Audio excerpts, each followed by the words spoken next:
בינתיים לכל אזרחי ישראל להישמע בקפדנות להנחיות הצבא, להנחיות פיקוד העורף. אנחנו במלחמה ואנחנו ננצח. Anahnu bemalakama, saudara ya, kita lagi perang. Yang dikata lechem ya, lechem itu roti, tapi juga artinya perang, saudara. Perang ya.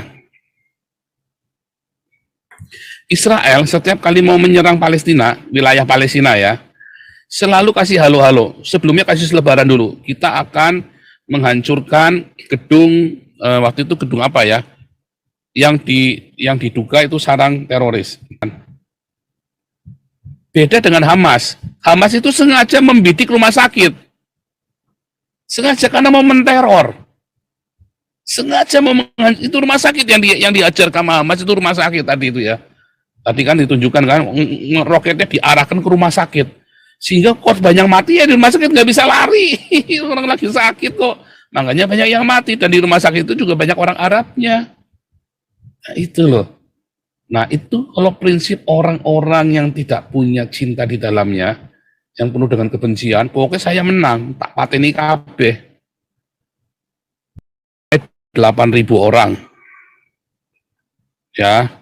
Sementara jumlah korban Israel ya 500 orang.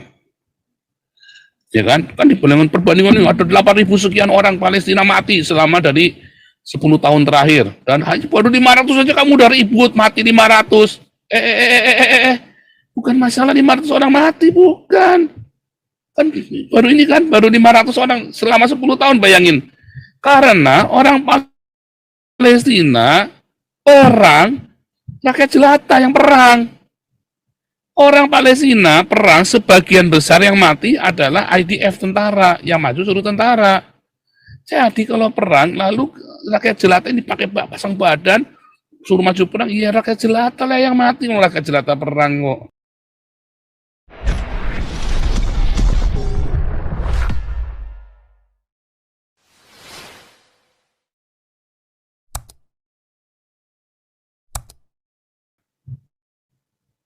Iya, Pastor. Jadi emang ini yang saya mau tanyakan. Tapi Pak Paul udah ngomong. Sehubungan dengan ini, masalah yang ada kan, killed or to be killed. Ini kan situasinya akan demikian ya, pada posisinya. Kill or to be killed. Kita membunuh atau kita dibunuh. Bagaimana kaitannya dengan ini, hukum kasih itu, Pak Pastor? Itu yang saya mau tanyakan. No, bukan kill atau be kill. Di dalam kondisi begini, jadi begini. Kan pertanyaan kan begini, kalau perang bagaimana? Iya, itu. Bukan kill atau be kill. Sebab sebetulnya undang-undang perangnya orang kafir, masuk Belanda, Amerika, gitu, ya, dalam negara-negara yang mayoritas Kristen, ya, bukan kill atau be kill. Kill atau be kill itu katanya Hollywood, saudara ya. Tapi undang-undang perangnya, ya, ditawan, bawa pulang. Lalu penjahatnya siapa? Itu yang ditangkap, disidang, nggak boleh dibunuh. Kalau perang, selalu dicari penjahat perangnya, disidang dulu, mendapat keadilan dulu, sama pada porsinya, lalu baru diputuskan, oke, hukuman mati, ya kan? Lalu pengawalnya hukuman mati, atau hukuman seumur hidup, atau apa? Turut perintah kan soalnya kan?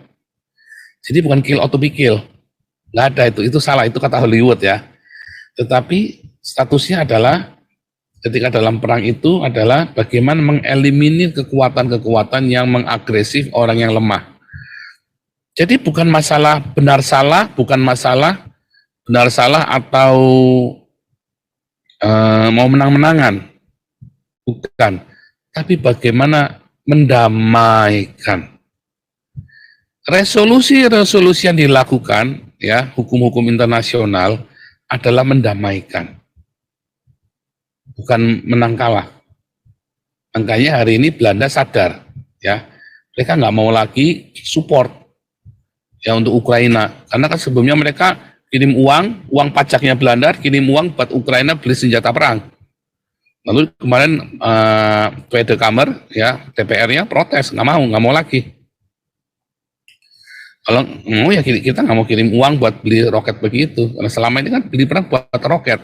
Kemarin Amerika ngirim senjata, ya kan? Nah itu yang kemudian jadi nggak boleh kan si siapa namanya Bodet ya, namanya Bodet, saya lupa nama lengkapnya ya.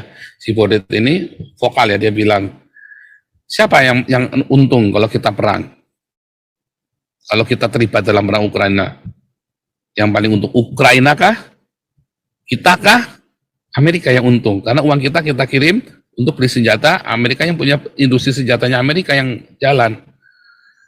Nah, bukan berarti Amerika jelek, bukan saudara ya. Tetapi kita lagi cerita dari sudut pandang ya orang Belanda, ya kita bilang kita nggak boleh kirim uang buat perang. Kita akan upayakan perdamaian di sana. Bukan siapa salah siapa benar loh. Tapi kita mau damai pokoknya, berhenti damai. Nah itu yang kita hari ini mau belajar saudara ya. Bagaimana Jadi Pastor, jadi kalau kita sudah melihat ada ancaman, ya toh, ini kita melihat ada ancaman, ada musuh, dan intelijen atau informasi kita dapatkan, oh ini markasnya dan apa.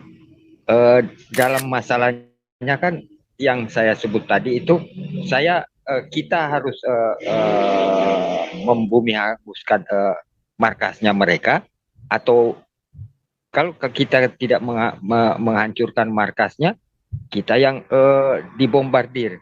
menghancurkan markas itu tidak berarti harus membunuh orang-orang di dalamnya loh. Paradigma lagi ya. Nah ini paradigma yang selama ini salah bagi orang-orang kita, orang-orang beragama. Ya, kalau kita ya mau dalam kondisi perang nih ya, Israel setiap kali mau menyerang Palestina, wilayah Palestina ya, selalu kasih halo-halo. Sebelumnya kasih selebaran dulu. Kita akan menghancurkan gedung, waktu itu gedung apa ya, yang diduga itu sarang teroris. Maka sehari sebelumnya dikasih halo-halo untuk orang-orang warga semua keluar dari gedung, minggir. Ya kan? Supaya gedung itu dihancurkan. Yang salah kan gedungnya, buat tempat. Warganya kan nggak salah. Ya, selalu dikasih satu waro-waro dulu, kita mau hancurkan gedung ini karena gedung ini menjadi persembunyian, maka kita hindari supaya orang jangan pakai gedung ini lagi karena gedungnya yang salah, supaya jangan dipakai lagi gedungnya kan, hancurkan. Karena kalau dia pindah gedung nggak mudah, gedung itu sangat strategis sehingga dipakai sama Hamas, ya udah dihancurkan. Beda dengan Hamas itu sengaja membidik rumah sakit. Sengaja karena mau menteror. Sengaja itu rumah sakit yang diajar sama Hamas, itu rumah sakit tadi itu ya. Tadi kan ditunjukkan kan roketnya diarahkan ke rumah sakit. Sehingga korban yang mati ya di rumah sakit nggak bisa lari. Orang lagi sakit kok. Makanya banyak yang mati dan di rumah sakit itu juga banyak orang Arabnya. Nah, itu loh. Nah, itu kalau prinsip orang-orang yang tidak punya cinta di dalamnya, yang penuh dengan kebencian, pokoknya saya menang, tak pateni kabeh. Nah, di dalam perang bukan berarti kita nggak boleh jadi tentara, terus kita nggak boleh maju perang. Ketika perang kita tahu, makanya dibuatlah undang-undang perang dunia yang benar. Nggak boleh pakai bom apa itu, bom tandan. Kenapa kalau bom tandan itu nggak boleh dipakai? Sebab kalau sudah perangnya sudah selesai, bom tandan ini kan orang rakitan dari bom banyak sekali kan, ya kan, kasih bom banyak sekali kan. Nah, bomnya banyak banget di sini kan, mungkin ada ratusan di sini kan, ada 100 atau lalu dia jatuh ke bawah, ya kan. Lalu ada sisa 5 saja nih, 5 saja nggak meledak nih. Ya, yang lain ini meledak semua, 5 saja nggak meledak, dan itu masuk ke selokan. Lalu ada anak kecil main, itu zaman damai nih 10 tahun kemudian. Dipegang, dibuka, meledak. Makanya nggak boleh dipakai. Supaya orang yang tidak bersalah jangan mati. Walaupun bom tandan ini bom yang paling efektif, lempar sekali selesai, satu wilayah habis semua. Tapi nggak boleh dipakai. Penggunaan nuklir, bom radiasi, chemical nggak boleh. Diatur supaya korbannya ya udah yang maju perang itu sama yang maju perang. Jangan yang nggak maju perang ikutan jadi korban. Ya, cluster bom itu ya, bom tandan atau cluster bom itu ya, dikasih tulisan ya, biar keren, cluster bom atau bom tandan itu ya. Nah itu gitu. Nah termasuk tadi waktu Israel itu mau ngebom gedung di Palestina, di wilayah Palestina, pasti diworo-woro dulu, kasih selebaran dulu sehari sebelumnya. Terus besok dibom. Kalau ada yang mati gimana? Sengaja dipasang sama si Hamas ini. Ya, tadi dikatakan sama Muta Ali tadi ya, mengapa jumlah korban Palestina sampai 8.000 orang? Ya, sementara jumlah korban Israel ya 500 orang. Ya kan? Kan perbandingan ada 8.000 sekian orang Palestina mati selama dari 10 tahun terakhir. Dan hanya baru 500 saja kamu udah ribut mati 500. Bukan masalah 500 orang mati, bukan. Kan baru 500 orang selama 10 tahun, bayangin. Karena orang Palestina perang, rakyat jelata yang perang. Orang Palestina perang, sebagian besar yang mati adalah IDF, tentara. Yang maju suruh tentara. Jadi kalau perang, lalu rakyat jelata ini pakai pasang badan, suruh maju perang, iya rakyat jelata lah yang mati. Rakyat jelata perang kok. Sama kayak perang Vietnam. Yang perang rakyat jelata semua. Ya mati ya rakyat jelata. Terus rakyat jelata gara-gara membunuh terus nggak dibunuh, ya nggak bisa kan. Gara-gara rakyat jelata pegang pisau, ya tembak lah, gimana sih. Nanggap ya, bukan kill atau bikil. Berarti kamu sudah siap, kita sama-sama siap. Tapi nggak boleh kill atau bikil, itu nggak ada. Bahkan rakyat jelata ini kalau diangkat pisau, dibekukan, masukkan penjara. Itu yang benar. Makanya di Belanda, ya kita tidak boleh punya pistol buat bela diri. Senjata pisau buat bela diri, nggak boleh. Jadi kalau kita dilawan, selalu cenderungnya biarkan orang mukul kita. Misalnya kita sudah terlanjur dipukul, jangan dibalas, telepon polisi. Itu yang benar, Pak. Jadi nggak mungkin kill atau bikil, tetapi ketika dalam proses dia mau ngelawan, kita boleh nangkis. Tapi kita latihan bela diri supaya nangkis, tapi nggak bunuh dia. Bunuh, kita tetap masuk penjara loh Pak, di Belanda loh Pak. Beda di Amerika ya, di Amerika kalau kamu masuk ke wilayah kami, dan tembak, maka si pembela dirinya ya nggak apa-apa. Tapi kalau di Belanda nggak boleh, tetap masuk penjara. Kenapa kau punya pistol? Bela diri Pak, atau kita bunuh ya pakai pisau. Bela diri Pak, kenapa kamu bunuh orang? Tetap nggak bisa. Bisa jadi orang itu masuk hanya cuma mau nanya jalan tok atau karena mabuk atau apa itu kan, nggak bisa, nggak setimpal dengan dibunuh intinya. Jadi nggak bisa kill atau be kill Pak. Ada aturannya dan orang itu diajarin. Luar biasa ya, itulah gunanya kita mengajarkan kebajikan kepada anak-anak. Supaya jangan kill or to be kill. Alkitab mengajarkan kita seperti itu. Itu Pak Wang. Luar biasa kan? Iya, Pak. Konyol ya? Enggak konyol. Kalau Anda tahu sistemnya, enggak akan. Mentang-mentang ada orang mabuk, ketemu sama petugas. Itu kejadian yang di Manado ini belum lama ini. Iya.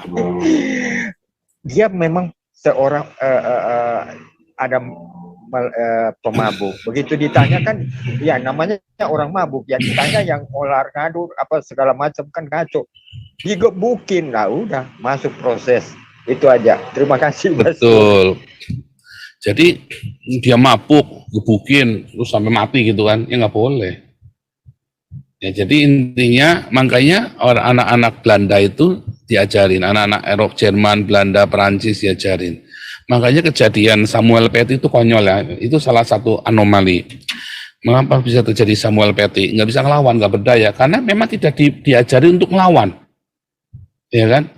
Kalau ngelawan kita bunuh orang malah kita yang salah soalnya. Jadi orang-orang di negara-negara maju ini tidak diajari untuk melawan. Ketika itu digorok itu kan ini anak kecil, Samuel Paty lebih tinggi badannya. Ya tinggal dibanting aja kan, kalau didorong aja kan. Tapi udah ketakutan, nggak berdaya. Mengapa saya tidak mungkin dibunuh di sini? Nggak bisa, saudara. Ya saya ready untuk segala sesuatu. Orang juga memperhitungkan. Saya kan pendatang, saya kan bukan lahir di Belanda. Ya kan? Saya dari kecil biasa dibully, saudara ya. Nah lihat nih. Ya, paham saudara ya. Suatu ketika saya masih kecil saya dibully seperti ini. Orang-orang Israel ini Dia belum ya, dia masih terlalu kecil ya. Saya waktu masih terlalu kecil begitu ya nggak ngelawan saudara ya. Begitu saya sudah mulai umur 9 tahun, 10 tahun saya lawan saudara.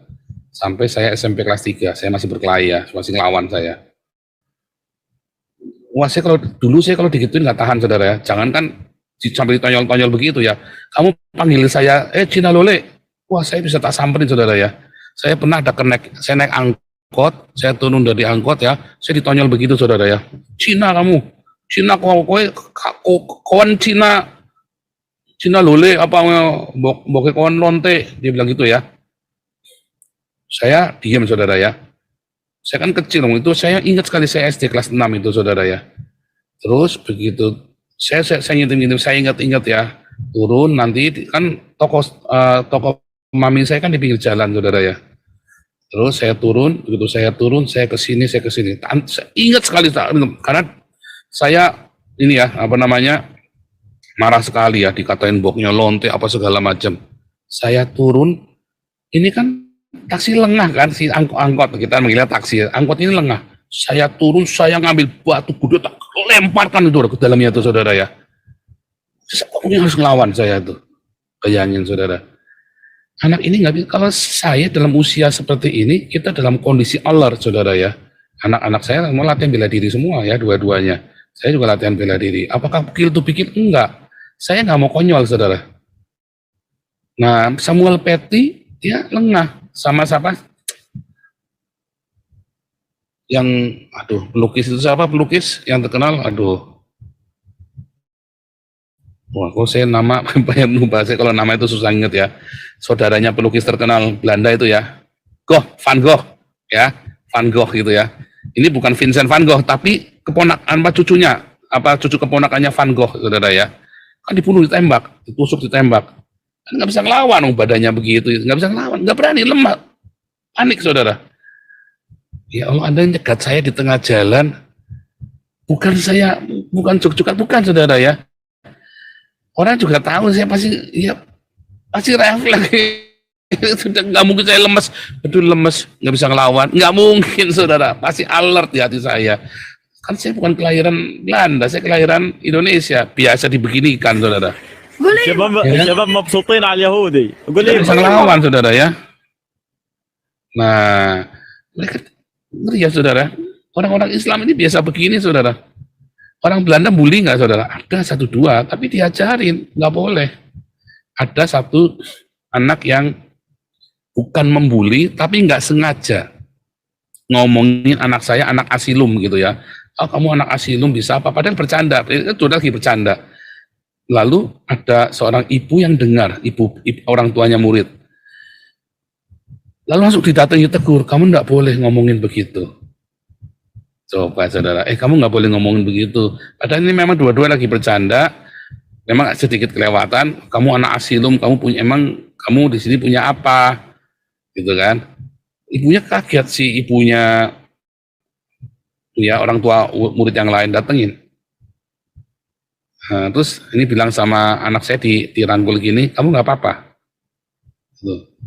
Iya, nggak apa-apa tante. Itu saudara ya. Di sini diajari nggak boleh membuli. Kita orang Kristen diajari, nanti kita belajar ya sedikit lagi. Oke, 2 menit lagi ya, saudara ya. Saudara yang pertama mengerikan. Film terakhir, saudara ya. Saudara ya.